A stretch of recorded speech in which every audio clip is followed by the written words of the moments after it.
کرام، آج ہم ایک نہایت اہم اور حساس موضوع پر بات کرنے جا رہے ہیں۔ اکثر یہ سوال اٹھایا جاتا ہے کہ خلیفہ نے یہ کام نہیں کیا تھا، اور یہ تمام واقعات محض افواہیں یا بڑھا چڑھا کر بیان کی گئی باتیں ہیں۔ تو آج ہم اسی مسئلے پر بات کریں گے کہ آخر پھر انصاف کہاں ہے۔ جی بالکل، اگر کوئی شخص غیر جانبدارانہ انداز میں روشن اور واضح منابع و مآخذ کا مطالعہ کرے تو اسے بخوبی اندازہ ہو جائے گا کہ رسول خدا صلی اللہ علیہ وسلم کی رحلت کے بعد کیا آشوب برپا ہوا تھا، اور خلافت اور اقتدار کے حصول کے لیے بعض صحابہ نے کیا کارنامے انجام دیے۔ اور یہ کوئی ذاتی تبصرہ نہیں ہے، ہم نے اپنی طرف سے کچھ نہیں لکھا۔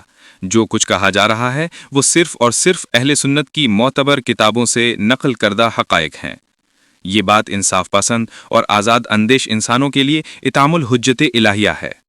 اب سوال یہ ہے کہ رسول خدا صلی اللہ علیہ وسلم کی بیٹی حضرت فاطمہ زہرا علیہ السلام اپنے بابا کے بعد اتنی جلدی دنیا سے کیوں رخصت ہو گئیں؟ کیا وہ اپنی عادی اور طبعی موت سے دنیا سے گئیں؟ یا ان کی شہادت میں ان کے گھر کو جلانے کی دھمکی کا بھی اثر تھا؟ اور یہ بھی کہ رسول خدا صلی اللہ علیہ وسلم کی بیٹی کے گھر کو سب مسلمانوں کے سامنے عمر نے آگ کیوں لگائی؟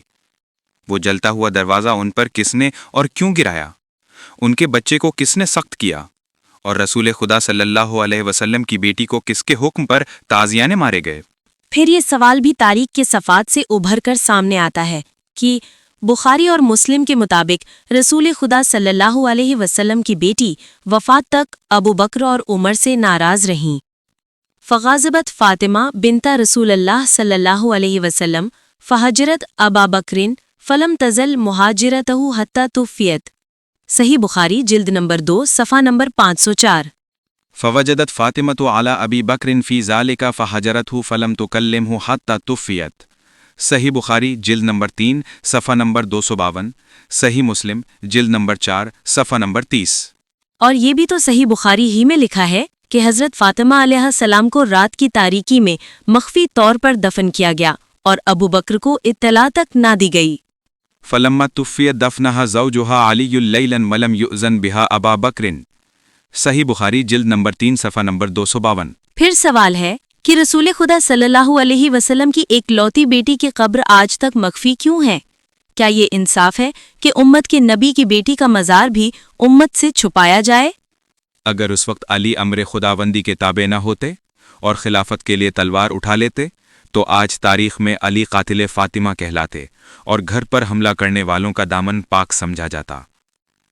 تب نہ یہ سوالات باقی رہتے، نہ یہ حقائق کبھی سامنے آتے، کیونکہ تاریخ کو تحلیف کرنے والے کم نہیں تھے اور یہ کام ہمیشہ ہوتا رہا۔ جیسے جنگ صفین میں حضرت عمار یاسر رضی اللہ عنہ کی شہادت کے بارے میں رسول خدا صلی اللہ علیہ وسلم کا واضح فرمان تھا کہ تقتلہ الفئۃ الباغیۃ وعمار یدعوہم الی الجنہ ویدعونہ الی النار۔ یعنی اے عمار، تمہیں ایک باغی گروہ قتل کرے گا، تم انہیں جنت کی طرف بلاؤ گے اور وہ تمہیں جہنم کی طرف بلائیں گے۔ تو پھر سوال یہیں پر آ کے رک جاتا ہے، اگر یہ سب کچھ اہل سنت کی اپنی معتبر کتابوں میں موجود ہے، یہ جو ابھی ہم نے بتایا ہے کہ یہ اہل سنت کی معروف کتابوں میں لکھی ہیں اور بہت ساری احادیث لکھی ہیں، لیکن لوگ انہیں نظر انداز کر دیتے ہیں، آخر کیوں؟ اپنی ہی کتابوں میں جو کچھ لکھا ہوا اس پر تو کیوں غور نہیں کرتے؟